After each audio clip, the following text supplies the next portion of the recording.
일전에 고점 체킹하고 있는 부분 말씀드렸고 계속 하락 조정 테스트하고 있다. 그래서 여기서는 매수는 잡을 수가 없고 어쨌든 못 먹어도 매도밖에 방법이 없다 라는 말씀을 드렸는데요. 일단 그림대로 순간적인 급락 형태가 나타나면서 분위기를 한순간에 깨버렸습니다. 여기가 1%고요 여기가 1%라고 잡았어요. 여기서부터 마이너스 5%니까 마이너스 4%까지 잡아야 되죠. 여기 15,200이 이렇게 빠져줘야 지금 레벨링이 맞는 변동성이거든요. 이 변동성을 어제 하루 만에 뽑아냈단 말이에요.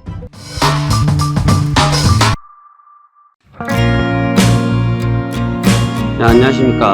화생학 송대표입니다. 2023년도 12월 5일 화요일이고요. 현재 시간 오전 11시 47분을 지나고 있습니다.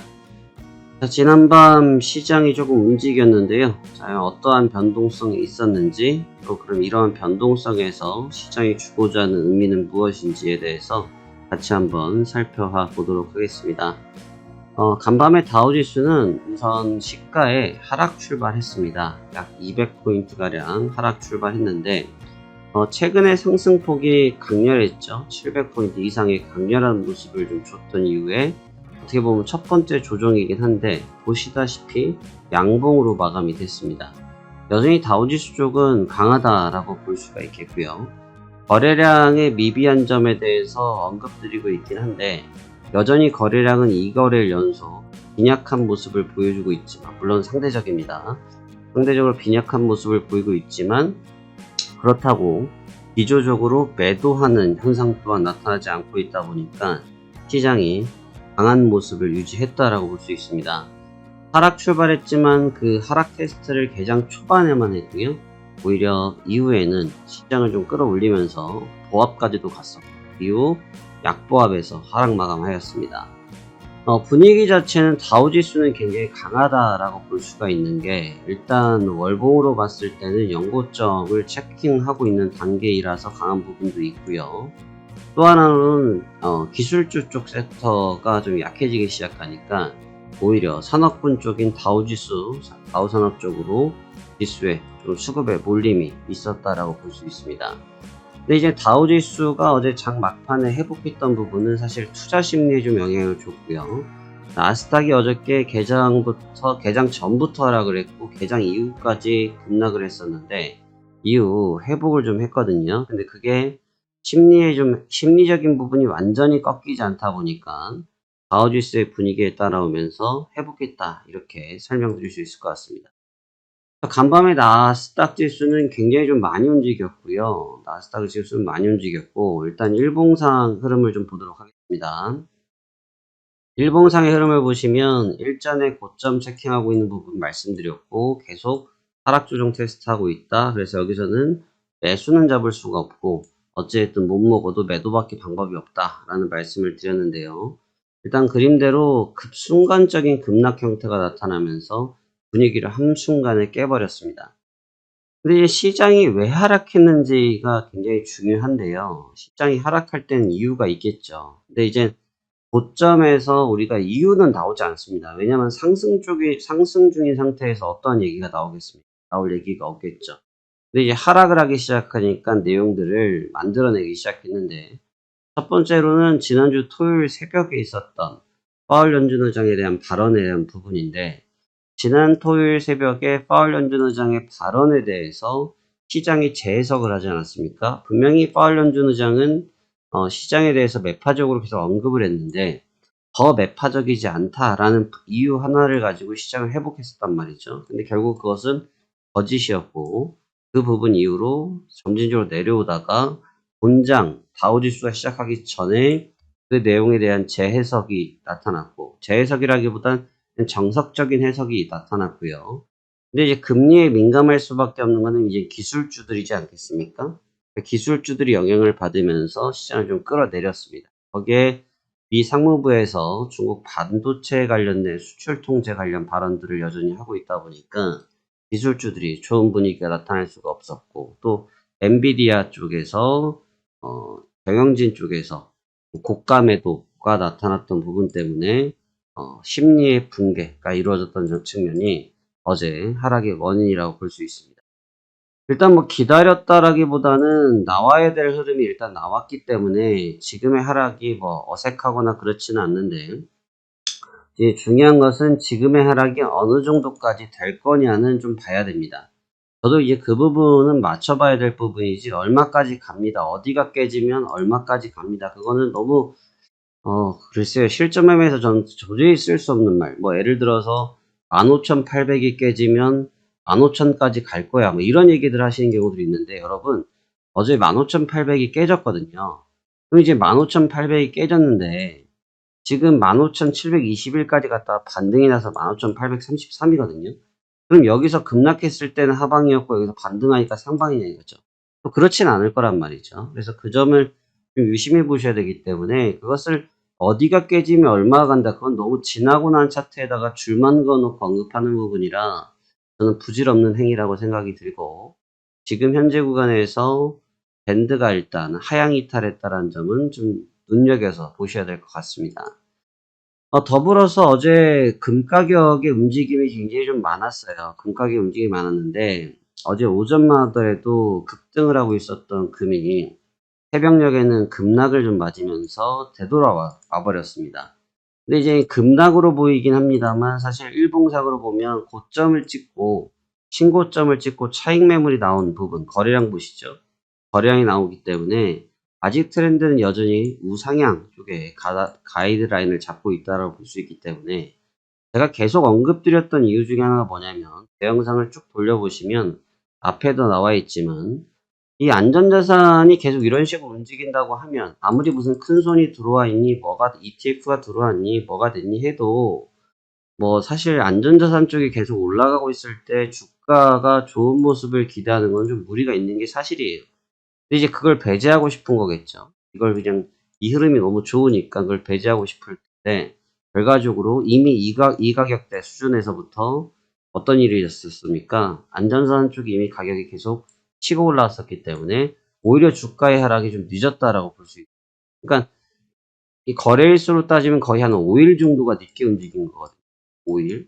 말이 좋아 5일이지 5일이 만만치가 않습니다. 5일 정도 늦은 흐름인데, 이 늦었던 흐름이 어떻게 반영될 것인지, 또 어떠한 의미를 줄 것인지에 대해서는 조금 깊게 생각해 볼 필요가 있는 것 같습니다.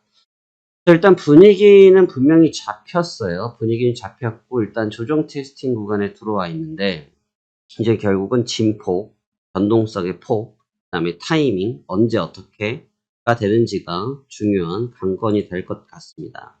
오늘 굉장히 중요한 날이 될 것 같고요. 특히나 다우지수가 지금 제일 저는 유심히 보고 있어요. 나스닥에 대한 부분은 제가 뭐 브리핑 자료를 보내드리는 분들은 확인하셨겠지만, 나스닥 지수의 하락이 눈에 띄거나 뭐 나스닥 지수의 움직임이 뭐 어려워 보이거나 그렇지는 않습니다. 근데 이제 다우 지수가 좀 까다로워요. 다우 지수가 왜 까다롭냐면, 이건 좀 잘 보셔야 될 게, 제가 늘 말씀드리지만 다우 지수가 있고요.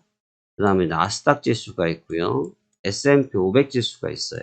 근데 이게 결국은 같은 나라에 포함된 주가잖아요. 근데 아무리 무슨 뭐 기술주가 빠져서 산업군으로 넘어가고 S&P 500으로 넘어가고 이렇게 표현할 수도 있긴 한데, 할 수도 있어요. 그렇게 표현할 수도 있긴 한데, 시장은 이 세 가지가 같이 맞물려 돌아갈 때가 제일 좋습니다. 맞물려 돌아간다는 건 뭐냐면, 상승할 때 그냥 같이 상승하는 것이 좋고, 하락할 때 그냥 같이 하락하는 게 좋습니다.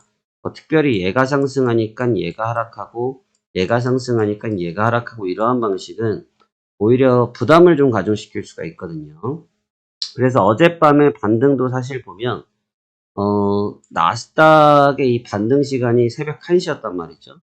근데 얘를 뭐 비교를 그냥 좀 미니다우 지수로 같이 볼게요.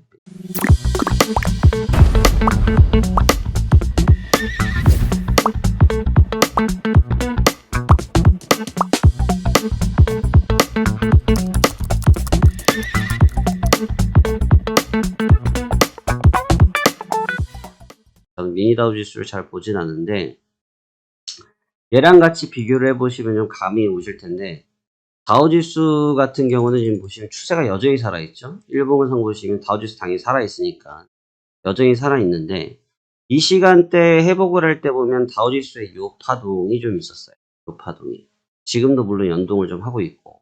근데 다우지수가 지난 11월 말일에 장 막판에 급등을 했거든요.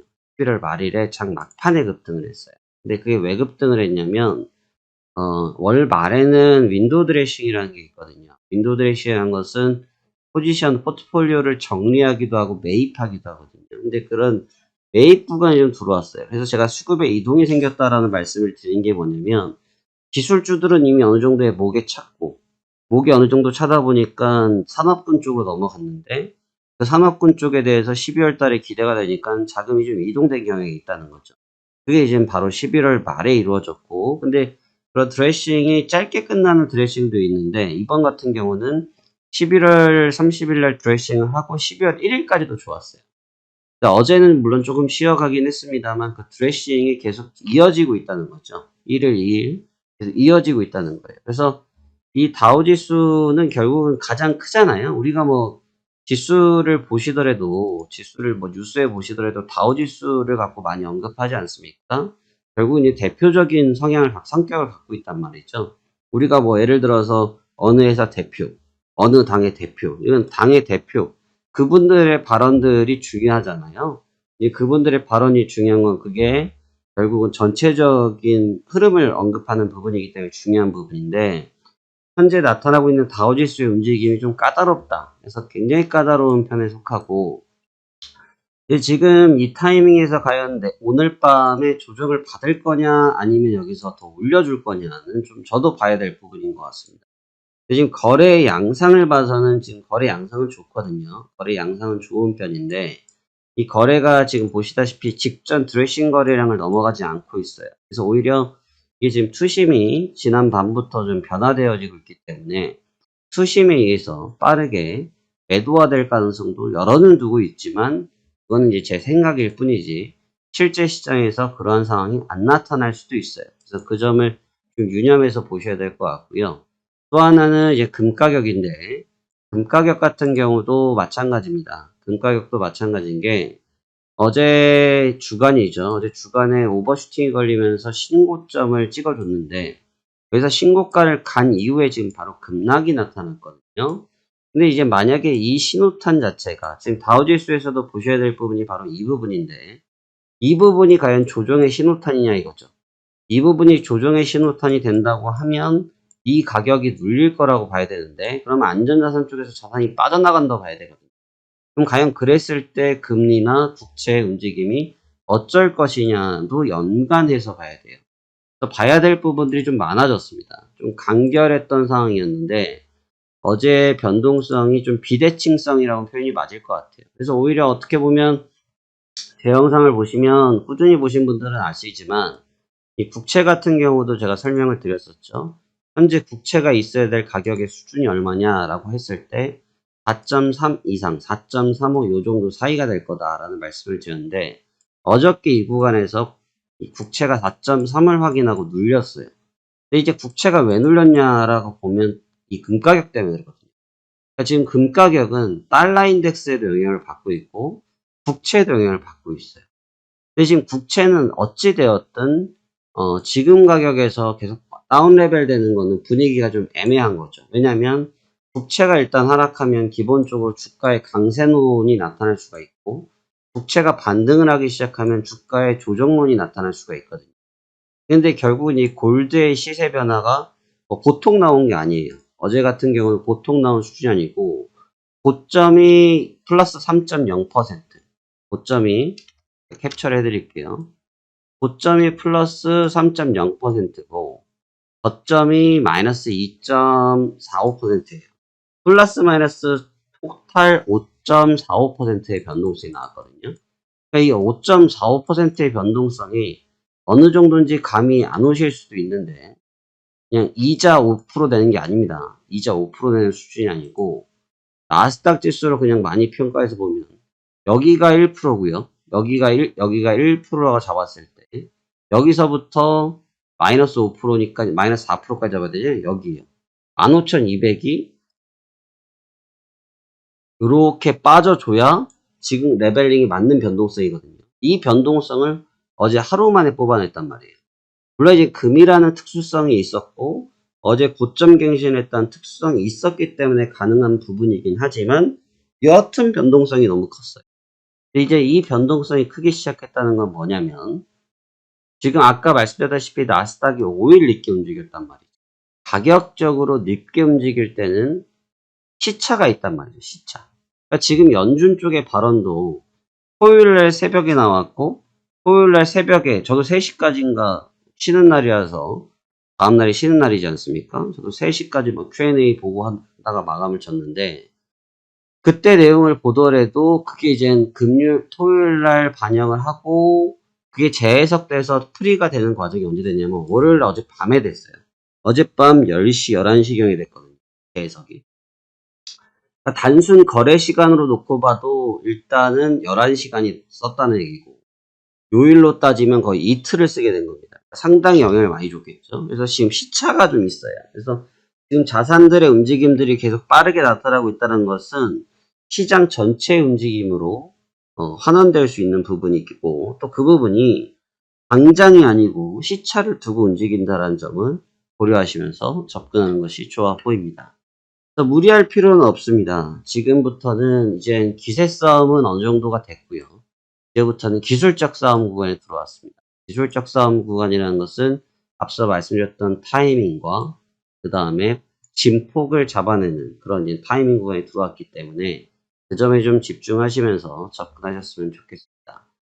여러분들께서도 이 해당 시황이나든지 이 파세한 송 대표에 대한 내용이 궁금하시다고 하면 화면 하단에 무료 체험 고정 댓글 내용 확인하시면 될 것 같고요. 그렇게 하시면 저희 담당자들께서 관련된 내용들을 단기적으로 확인하실 수 있도록 조치해 드릴 테니까 그 점 유념없이 보시면 좋겠고요. 늘 시장은 변화무쌍합니다. 시장은 저도 몰라요. 저도 시장에서 수익률이 높으면 높다라는 사람이지만 저도 모를 때가 많습니다. 또 질 때도 있습니다. 시장에서 이기고 지고의 문제를 떠나서 내가 항상 평정심을 유지하는 게 제일 전 중요하다 봅니다. 제가 이제 자주 말씀드리는 부분 중에 하나가 뭐냐면 내가 유리하다고 해서 유리한 기사만 찾아보면 안 되는 거예요. 내가 불리하다고 해서 불리한 기사만 찾아보면 안 됩니다. 그리고 그 불리한 부분을 바꿀 수 있는 반전 뉴스를 찾으시는 경우도 있는데 그러한 부분들을 제가 늘 배제를 하자라고 말씀을 드리거든요. 왜 그러냐 하면 그 측면이 도움이 되질 않아요. 왜냐하면 내 투자 심리 자체가 단편적으로 쏠릴 수가 있거든요. 이건 이러니까 이렇게 하락으로 바뀔 거야. 이건 이러니까 상승으로 바뀔 거야. 그러니까 만약에 지금 매도자인 경우들은 매도에 대해서 부정적인 뉴스만 찾을 것이고 또 매수자는 매수에 대한 긍정적인 뉴스만 찾을 거거든요. 그러한 부분을 피하라는 거죠. 그 부분을 피하지 못하면 항상 시장에서 어려움이 있기 때문에 평정심을 가지시고 시장과 누구와 싸우는 게 아니고 시장과 내 자신이 싸우는 겁니다. 내 자신에 대한 컨트롤을 계속적으로 하시면서 좋은 결과 얻으시면 좋겠고요.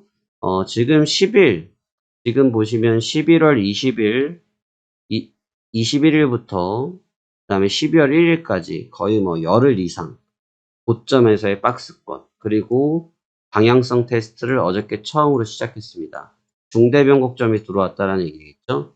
이 기회가 굉장히 좋을 것 같고 올 연말을 피날레하는 부분이 될 것 같습니다. 좋은 준비 잘 하셔서 좋은 결과 얻어내시길 바라겠습니다.